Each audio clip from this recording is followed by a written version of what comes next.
Hi, y'all. We're getting in short rows now, as we say in North Carolina. I'm Janelle Pridgeon, and even though I don't look like it, I'm a 10th generation family farmer from eastern North Carolina. Land's been in my family since 1746. We raise grass-fed beef and lamb and pasture-raised chicken and laying hens and turkeys and hogs and rabbits too, on about 300 acres. But I also work for SRAP, and I help communities all over the country that are fighting factory farms coming into their community.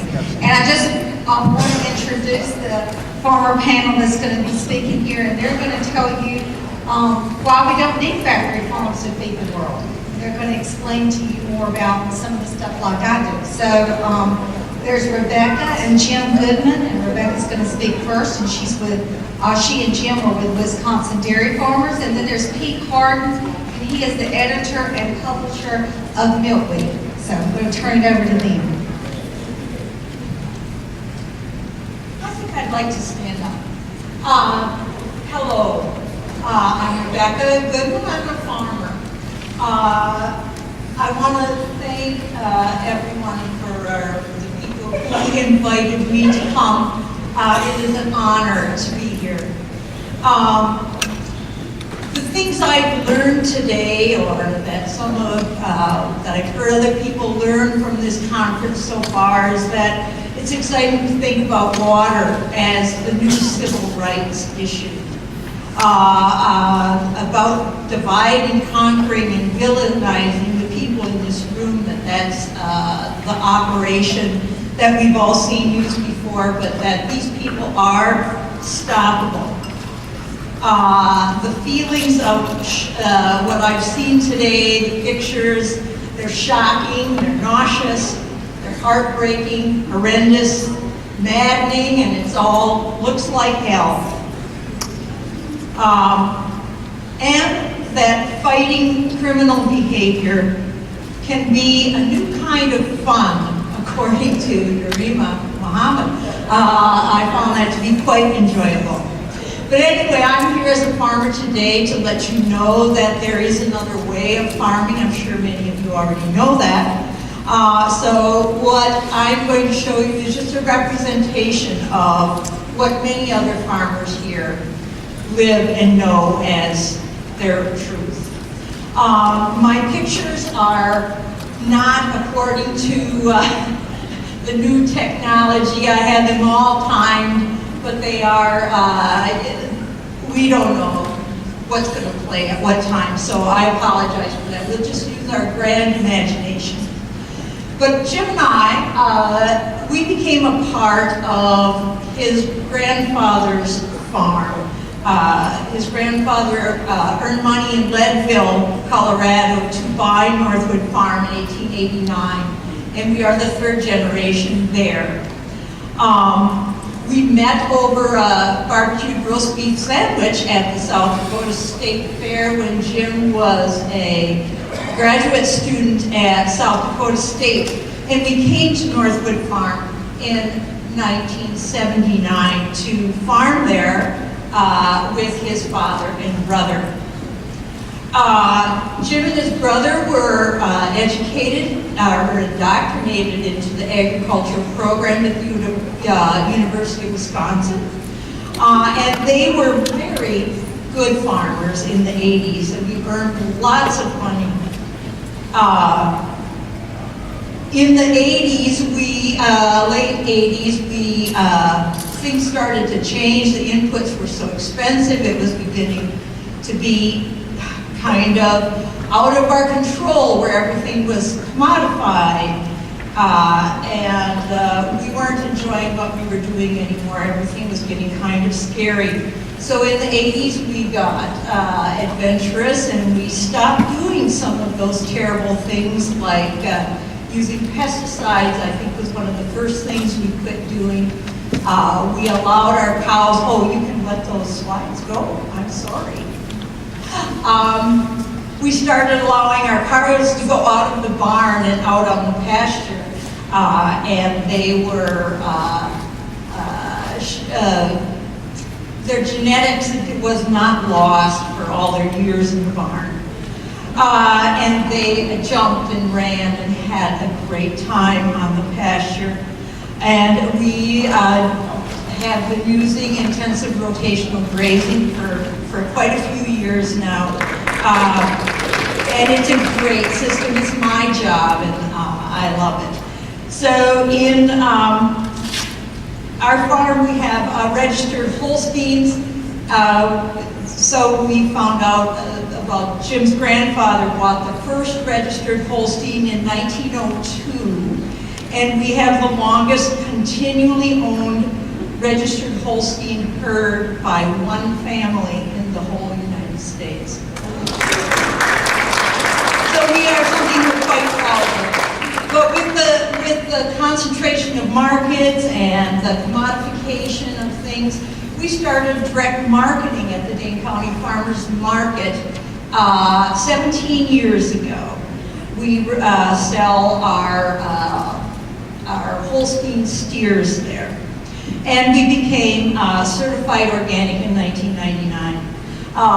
We have, there's Ben Paul, our new partner, as 5 years ago. Unfortunately, the Goodman family will be out of Northwood Farm in maybe 5 years or so. We are selling to these partners that we have taken on from Ohio. So life can be idyllic at Northwood Farm, and our life can be pretty good. But not everything is perfect.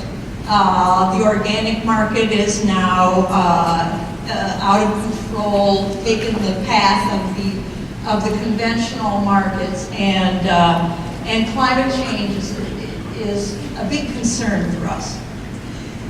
But what life is like for us, and things that we love about our life on the farm, is that we can call our cows by name. We cure their ills with homeopathy. We see our cows lying on the grass. We let them choose what they want to eat, and we let them spread their own manure in the pasture. Bringing in the cows by moonlight is one of my favorite things. Seeing their udders full of milk after a cool day on grass. At the farmer's market, knowing that we're feeding people real food, our own food that doesn't go through any highly processed company. Selling to students and young families directly is great fun. Having return customers and have customers excited about some new cut of meat they're going to go home and try. Teaching them how to cook and teaching them, having them teach us new things. Receiving thank you farmer notes is one of my very favorite things.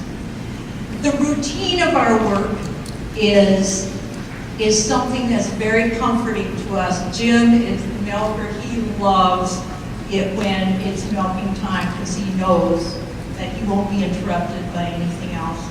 And I love walking the pastures and watching the clouds and the birds and the bees and feeling the breeze.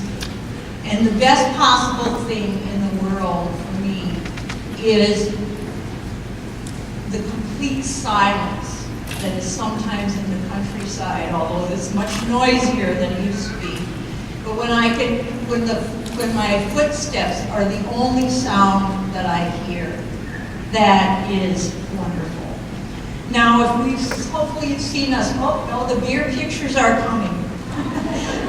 But no one has organized a conference to fight us. I don't think CAFOs can say the same things about organizing, running their operations than I can about mine. But it's given us a really good life. It's allowed us to speak out, to protest, to travel, and to enjoy a really lot of good beer. So thank you very much.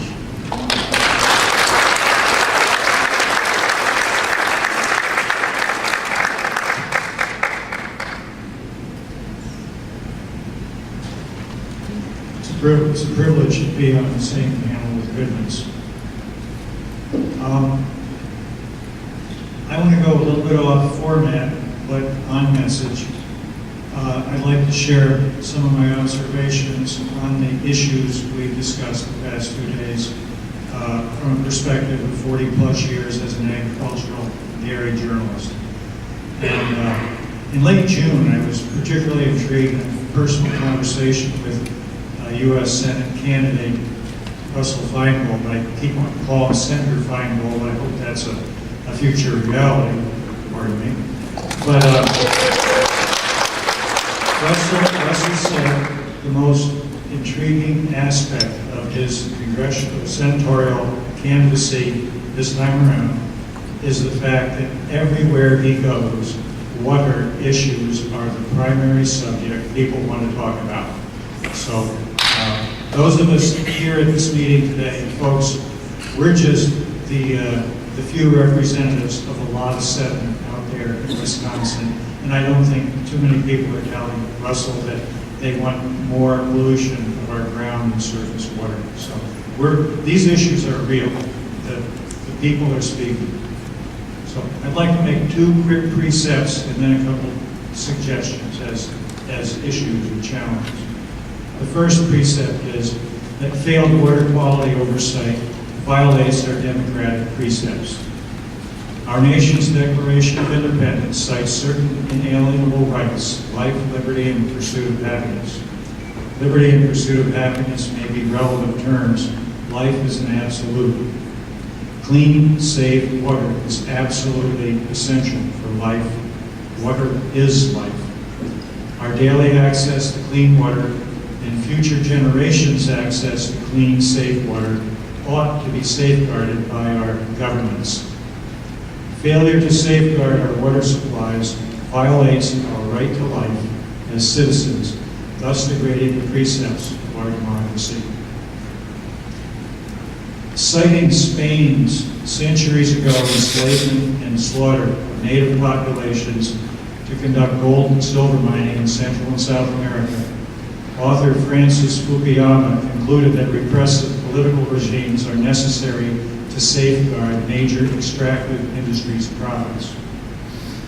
What do we see in Wisconsin? State governments sanctioning the degrading of our environment to serve extractive industries, CAFOs, frac sand mining, iron mining, etc. These extractive industries require all-powerful, anti-democratic political leaders. Speaking of Scott Walker, his memorable declaration that Wisconsin is open for business came at a meeting of the Dairy Business Association, the Dairy CAFO lobby. However, at the time, little did many of us realize that what Walker actually meant was, in terms of saying open for business, was too many cows, quote, doing their business, unquote, on too few acres. Look around. We see our state and federal governments ignoring the ground and surface water pollution in Kewaunee County, ignoring the drawdown of ground and surface water in central sands by dozens of high-capacity wells at mega areas, suspending local zoning powers to expedite mining and frac sand, dealing with a proposal to cite many thousands of hogs in Bayfield County.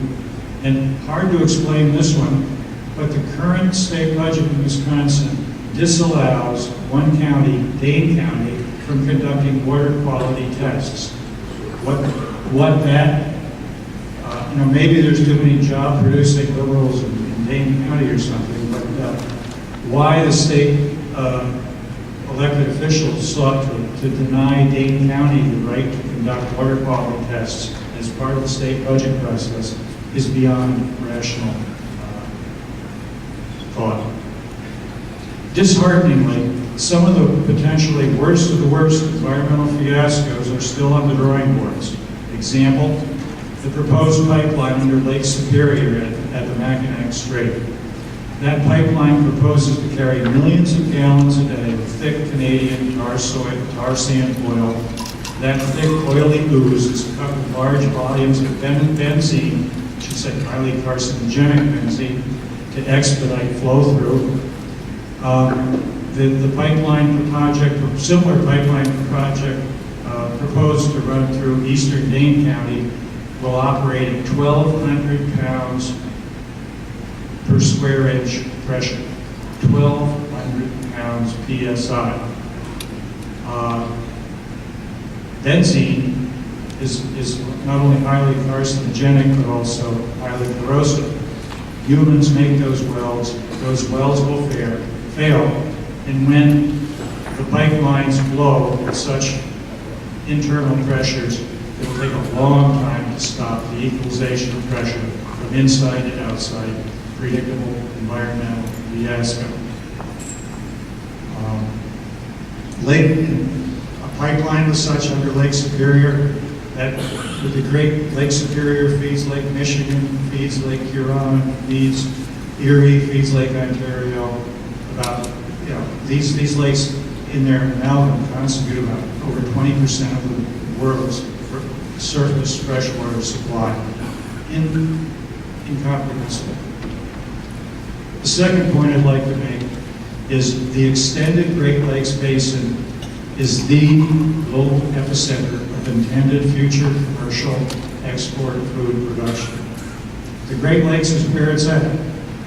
Reasserting our right to clean, safe water means understanding this fact that national and global economic forces covet the Great Lakes Basin area as, again, the epicenter for future food export growth.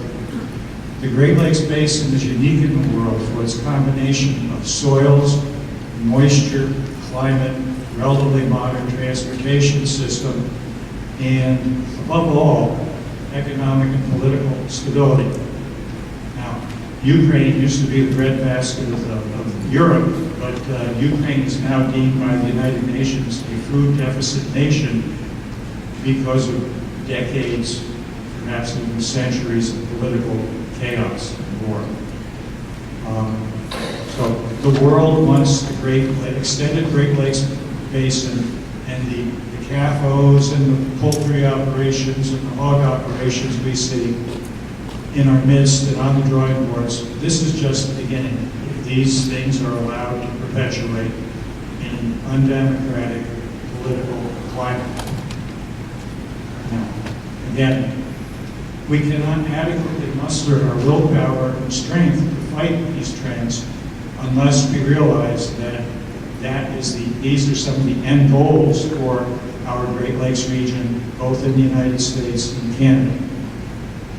And I would argue the reason that we are seeing so much intensified, dense activities in livestock and poultry production in the upper Midwest and Great Plains is because we do not value our groundwater resource, and we're failing to protect it. Now, specific suggestions. And this will not get one elected in Wisconsin this year. I believe that we should meter private well draw from groundwater and tax volumes used with a sliding scale upwards assessment per gallon or acre foot or ton for the users. Groundwater, why? Groundwater is a finite resource. Rural groundwater cannot continue, in my opinion, to be, quote, too cheap to meter, unquote. Metering private wells and taxing groundwater use are logical first steps in establishing the precept that groundwater is a finite resource. Thank you. I wasn't sure how that one was going to swallow down. So let's properly assess the cost for this finite public asset. And metering of wells that might take 10 or 15 years to achieve on a statewide basis. The best places to start metering, the largest obvious users, and new construction. And as a further adjunct, let's use some of the revenue design from the well tax. Pardon me, I didn't run on a campaign of no new taxes. Let's monitor use some of these resources to monitor water quality and water depth. Now, suggestion number 2. federal grant to study MRSA/CAFO manure spreading activities in the upper Midwest. Wisconsin Senator Baldwin recently announced she'd help provide water to homeowners in rural Kewaunee County whose drinking water has become so polluted by nitrates and E. coli. But Kewaunee County, in my opinion, needs more than bottled water.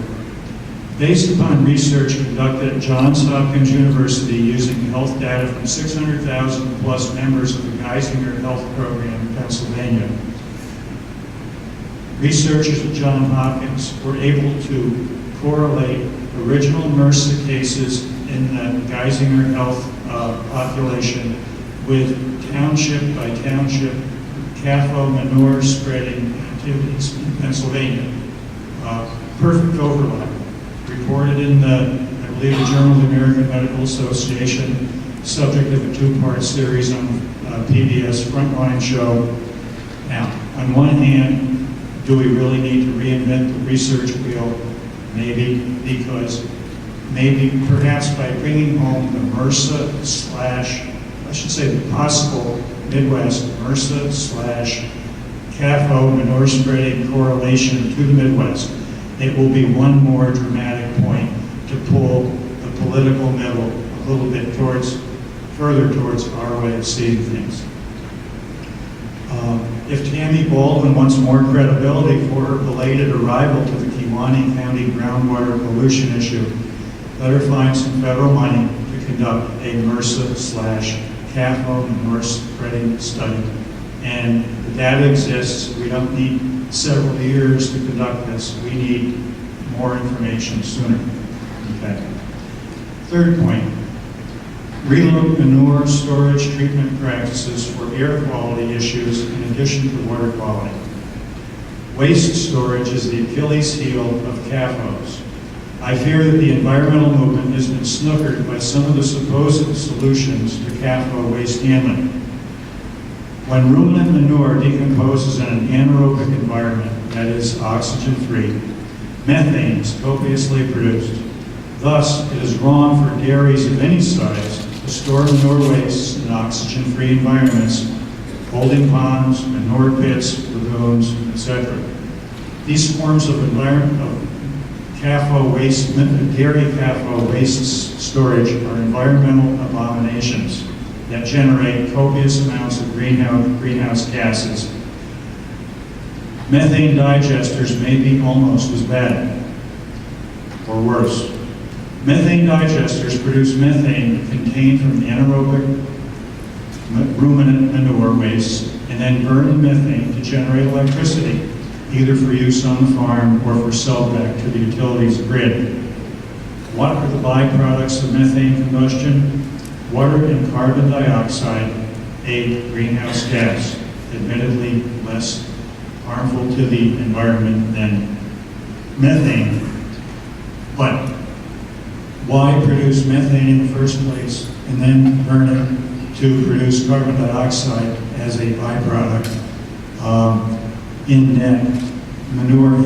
The point I'm trying to make is that there's perhaps a new frontier for manure storage, but it probably should be aerobic, either digesting or some other form of not allowing the manure to decompose in an oxygen-free environment. Requiring dairies to store manure in a non-aerobic environment as a management practice would boil out much of the net economic advantage from mega dairies and reduce greenhouse gases production. There must be better ways to store livestock manure for all sizes of operations.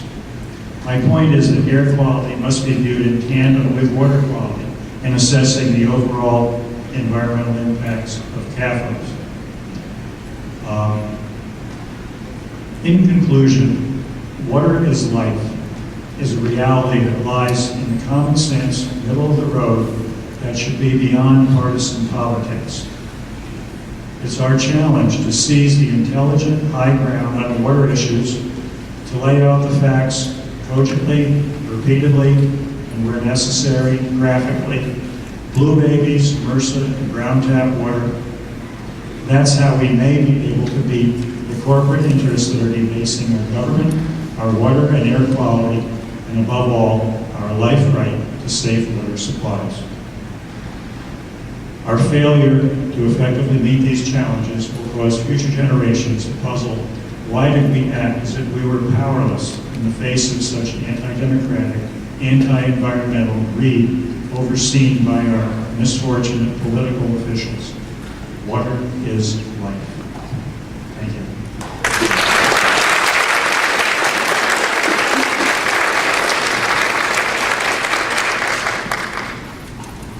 Well, Pete said it was an honor to be on the stage with us, but I would return that compliment because I think Pete's always been one of the most thoughtful, realistic people in the dairy business who is not afraid to tell the truth, and I guess for that reason he doesn't get to speak much anymore because the truth hurts sometimes. Several years ago, I was on a very similar panel to this at a KFO conference in Madison, and I saved things and I had the outline and I thought, well, that's a good place to start for this one, so I had a copy and I thought I'll just see how this conference goes this morning and see what people say and kind of build off that, because things have changed, not as much as we would have liked to, and not perhaps in the right way. But after the first 10 minutes, I thought, damn, there's another point I can't talk about because I don't want to cover these twice. Pretty soon I realized that everything I had said 8 or 10 years ago is still happening and still been covered. So after lunch, I sat down and took a few minutes and kind of revised what I was going to say and made it a lot shorter, which will probably be good for you all. But what I would kind of like to talk about is I think what we really need, and I guess that was what we were supposed to talk about in the first place, why we can farm the way we do, and perhaps it's a better option than CAFOs. And Rebecca mentioned how we've done a fair amount of traveling and interacting with international farmers. Some of the things I've seen happening that I think offer hope and perhaps a better model than what we have. And I guess the first thing I want to talk about, it's been mentioned a lot today, and it's always mentioned at conferences, no matter whether there are conferences at the Farm Bureau or whoever, perhaps even more so in the Farm Bureau's case. They talk about the family farm and how I think they say like 95% of the farms in Wisconsin are family farms. Well, that may be true, depending on how you define that. Many of them are extended family-owned corporations. I think our farm is a family farm because most of the labor is kind of done by our family. We hire people, but we still do the work, we make the decisions, we take the risk.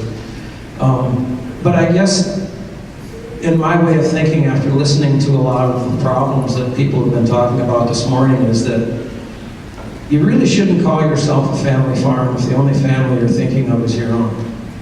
If you're farming in a way that harms all the families around you and the communities, you're really not much of a family farmer. So that's kind of the way I look at it. Now, I don't think any of you have probably ever bought a carton of milk or a crate of eggs that has a picture of a CAFO that has cows wading through manure, or 100,000 chickens in a barn, because that wouldn't sell. They want people to see a little red barn and chickens out in the grass, and they want to convince you that that's what they're doing, but we all know they're not. So they want to be assumed to be a family farm. They want to take on that potential for selling you something, but they don't want to walk the walk. So that's my problem with calling 95% of the farms in Wisconsin family farms. It was mentioned this morning something about rich farmers, and I'm sure there are some. I guess I don't know that many. I know a lot of farmers that are really in debt though, and it looks like they're rich. They have nice machinery and nice buildings, but it's kind of like Wall Street. They're sort of too big to fail in a lot of cases. So I always, and somebody mentioned in one of the workshops this afternoon about, you have to be very careful about blaming farmers for doing what they're doing. And I think oftentimes we put all the blame on the farmers and not the system that they're part of. Now, we started farming in 1979, and back then, almost everybody I knew, as far as you could drive, was milking maybe 60 cows. And as the farm crisis of the 80s got going, people went out of business, and then farms were moving up and getting a little bigger, and man, there's people milking 100 cows, and I thought, that's huge. Well, they're gone now. So a lot of these farms started out with the intention of trying to survive. And I've always said I don't want to milk more cows than I can see standing in one spot. And I prefer to know their names. So we tried to devise strategies where we didn't have to do that.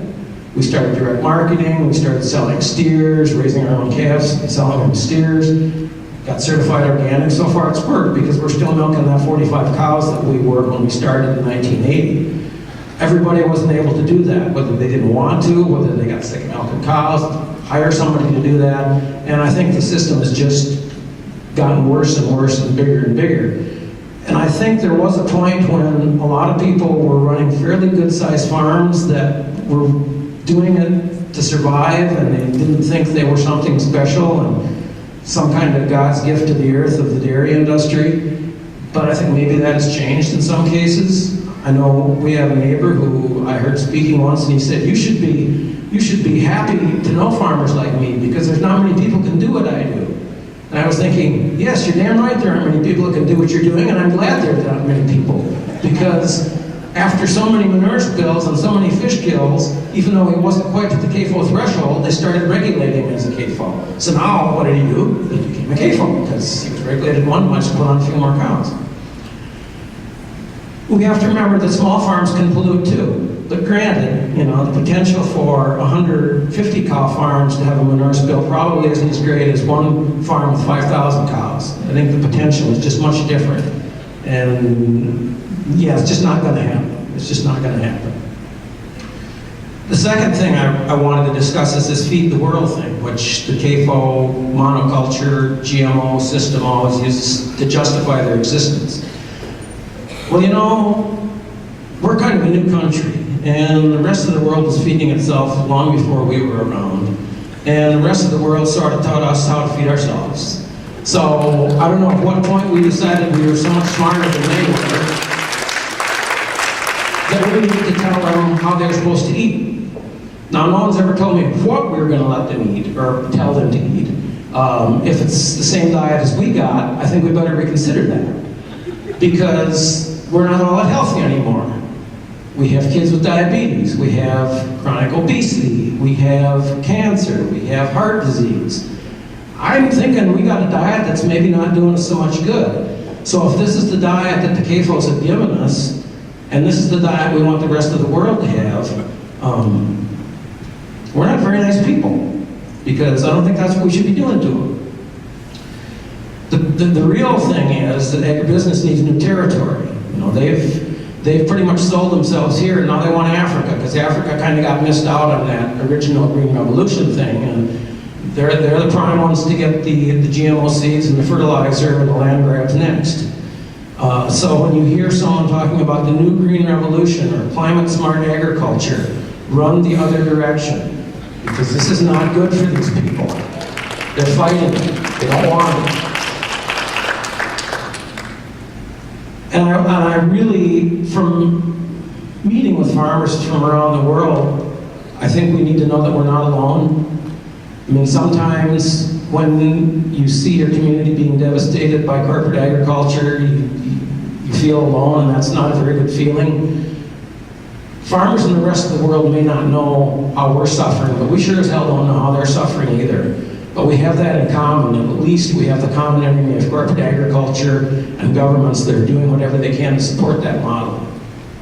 I met with a group of farmers and social groups from Africa a few years ago, and one of the groups was the South African Rural Women's Assembly. Man, these were a feisty bunch of women. I remember one of the first things one of them said to me was, "What the hell's the matter with you people? When are you going to learn to organize?" Because they're fighting, and mostly it's against GMOs, land grabs, corporate dominance, corrupt governments that push the people out and bring in large-scale agriculture. And it all kind of goes back to the first Green Revolution, when I think it was Vandana Shiva said, higher crop production and often, and many times, means more hunger. Because the farmers were pushed out, they were growing monocultures of crops that the landless people couldn't eat, couldn't afford, and the land around the fields that they formerly fed themselves off of couldn't be used anymore because the sprays killed everything. And now that's what they want to put into Africa. Coalition of Immokalee Workers in the United States, a group of farm workers down in Florida who pick our fruit and tomatoes, organized, and they did a hell of a job of it. They needed 1 penny a pound more for the tomatoes. They organized and they got supermarkets, they got fast food chains that finally had to knuckle in and give them that extra money. So there is hope. When the farm workers, who are probably some of the most neglected people in rural America, can organize better than the farmers, I think we better pay attention. We're seeing the Standing Rock tribe in South Dakota fighting a pipeline. You know, Native Americans, they've kind of been pushed around for what, 500-600 years? Every time they get, the government says, oh, here, this is yours forever. And then they say, nah, we need that now. The thing I'm noticing in this last Standing Rock situation is that there's a lot of people there that aren't Native Americans. There's a lot of people showing up who are saying, yeah, we're getting beat up too. We're getting pushed off. We're getting the short end of the stick. So maybe we're finally starting to get together, no matter what color or where we come from or what we look like. Rebecca and I spent our 25th wedding anniversary in Cancun protesting the WTO, and we marched with farmers. We marched with farmers from all over the world. And some of you remember the South Korean farmer that stabbed himself on the barricades, which was about 20 feet from where we were. And you know, you see something like that, and you think, wow, these people are in it for the long haul. This is their life. They really care about this. You know, you see farmers in Japan, all over the world, that are willing to put their lives on the line. We were in Brussels a year and a half ago protesting the TTIP trade agreement.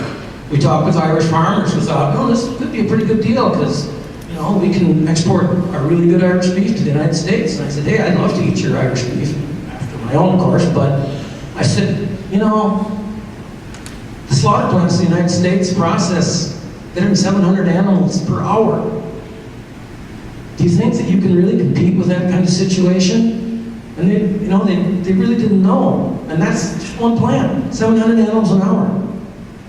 How can farmers who produce pasture-fed beef in a country like Ireland or wherever compete with that system?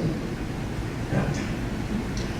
I was in Washington last fall protesting the TPP, and 3 of us sat down in front of the Japanese embassy to protest the forcing of U.S. rice into the domestic market. The Japanese people don't want this. And I thought, hell, you shouldn't have to eat it. Grow your own rice. What right have we got to tell you what to eat? What right have they got to tell us what to eat? I was lucky enough to speak at Zuccotti Park during the Farmers' March towards the end of the Occupy movement. And one of the groups that was the most vocal and the most present there was the Young Farmers Coalition. Young people who wanted to be given a chance to farm. So there's hope. We need to think about the fact that, remember, was it 2008 when we had the food crisis, and food riots, people couldn't get food in India and all over the world? There was still food there, but it was just too expensive. The people that own the food system, let's raise the price because so many acres have been diverted into corn for ethanol production. And the International Monetary Fund, a group that normally doesn't agree with much of anything we think about, said this is the case. 50% of the increase in food prices due to ethanol production. Now that's backed off, but it'll happen again. It'll happen again someday. So finally, and hopefully I can end on a positive note, a friend of mine, Fred Kirschman, who a lot of you may know is the Distinguished Fellow at the Leopold Center in Iowa, told me once, many years ago, he said, you know, the main thing, or one of the main things we need to do is provide an alternative solution. Because the corporate food system, the CAFOs, the monocultures, they're going to fail. We know they're going to fail, and we're seeing that now. People here have told how this is not working anymore. We know that the chemicals are failing. We have super weeds. We have people that are standing up to the pollution. Fred said this is going to fail, and we have to be there to provide an alternative system. And I think in many ways we're doing that. We found out that help's never going to show up in a lot of cases, so we have to do it ourselves. Now the USDA, shortly after Tom Vilsack took over, decided he wanted organic represented in every sector of the USDA, which is a good idea. Problem was, he didn't want to listen to him, because I'd been on several USDA panels, and it was sort of like, yeah, well, there's that token guy over there, and we'll let him talk, but not much really ever comes of it. They say organic's a nice thing, and you know, farmers markets, and some people got the money to buy the food, and so we'll give it token acceptance. And it's not just organic that we need to, that they were thinking about in this way. It was low input production, local foods, whatever normal people like us would like to eat. And I think if we're talking about what kind of alternative system, we need to think about the price. I mean, farmers need to be paid fairly, just like teachers, nurses, whatever need to be paid fairly. Young people want to farm, but if they know they can't make a living at it, they're not going to do it. We need access to markets and credit. You know, it's not like the Field of Dreams movie, you know, build it and they will come. We can produce a lot of organic food, a lot of local food, a lot of low input food, but it doesn't mean people are going to buy it. If they have the money, they probably will. We sell at the farmer's market, and we get some pretty low-income people. We have a wonderful program where they can get market dollars at reduced cost to buy food at the market. You know, I think it's often assumed that poor people don't eat well because they're stupid. They're not stupid, they're poor. Many of them know a lot more about what they should eat than we do. But we don't give them the chance. And I guess finally, when we're thinking about alternative food systems, we need to do what we can to stop organic food from becoming corporate organic food.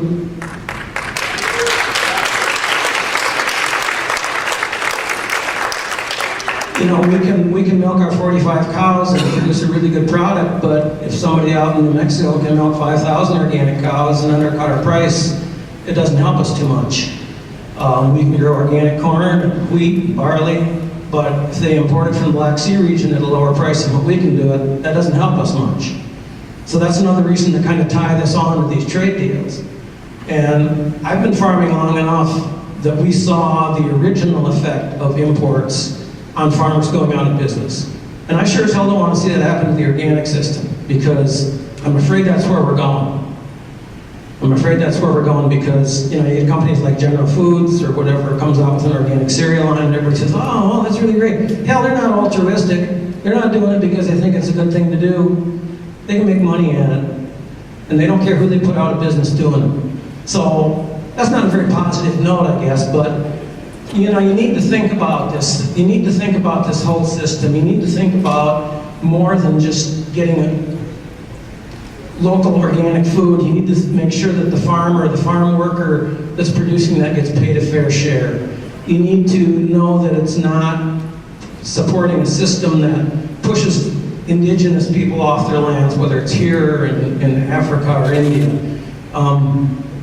Mary Elizabeth Lee said back in the previous century that we need to raise less corn and more hay, and I think that's a pretty good sentiment. And if you're not a farmer, if you're not growing corn, you need to learn more about your food and still raise more hay.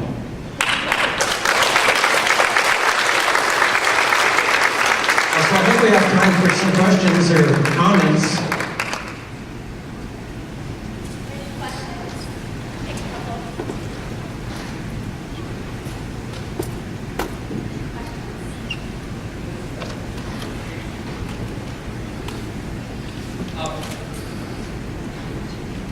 I'm Brad Wilson from Springville, Iowa. When you're ready? Yeah, we're ready. Okay, I'm sorry. Anyway, I was doing some activism in the mid-1990s, and there was, in my interpretation, a split between the sustainable family farm movement and the family farm justice movement, which was the big movement from many decades of history. Now you're talking about how, you know, the organic farmers, they're facing these corporate issues, whereas before things were working better for them. And so, what do you got for ideas for, you know, bringing them back together for a big movement for today, including both the justice issues and Jim, you know, and also both of you two guys know about the price floor issue in the Farm Bill, including dairy, and that was a dividing point that split the movement. Well, I'll let Pete cover the dairy issue because that's his thing. As far as bringing the movement back together, I'm not 100% sure how to phrase the answer, but you know, I guess like I said, if a farmer can't get a fair price for what he does, he's not gonna do it anymore, unless he's, kind of stupid.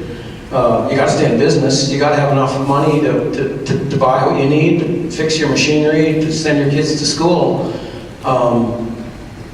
This year in the presidential race, the fight for 15 for a living wage was kind of a big issue. And a lot of people said, yeah, that makes sense. Even people that ran businesses said, it kind of makes sense. If I can pay somebody a decent wage and he's going to stay working for me and I don't have to retrain somebody and I don't have to move my factory to China or wherever, that makes sense. So I think we need to, I always say I'm kind of the big picture kind of deal. And I don't think you can pick out one thing and say, if we correct this, everything's going to be okay. We can't just say, we got to get rid of K-phones. Although we do, but we can't just legislate them out. We have to make it possible for an alternative system. And the only way to do that is to be able to pay farmers fairly, to let young farmers get started, to be able to buy land, give them access to credit, create the markets that they need. And the only way that that's going to work is if people, the general population, the 97 to 98% of the people that don't farm, have enough money to buy that food. And if they're well enough educated to know that they should buy it. And we have to get the government, farm programs need to be geared to where they're needed, not to where they're wasted. I know the people from the county office told me when we had some flood damage, and our county was a disaster area, I applied for funding to redo our manure storage and some concrete. And he said, look, there's only so much money, and it goes to the areas of greatest need. And the areas of greatest need right now are this guy that's building a 2,000 cow dairy and needs a manure pit. So to me, that's kind of the wrong place to direct money. You direct it to the young people, to the people that are in business and are farming in a responsible way. So I don't know if that really gets at your question, but I'll let Pete hit the dairy thing. Thank you, Jim.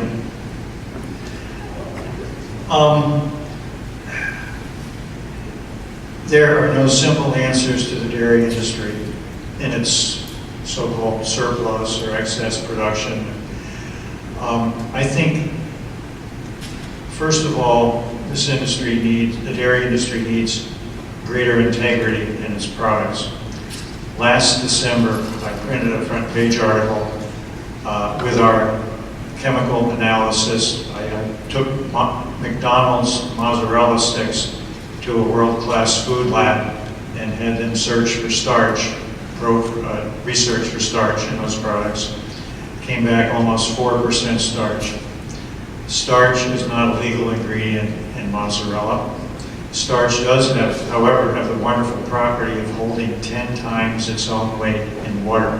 So if you had 100 pounds of say, Cheese Whiz type material and added 1 pound of starch, you could then add 10 pounds of water and retain the same product density.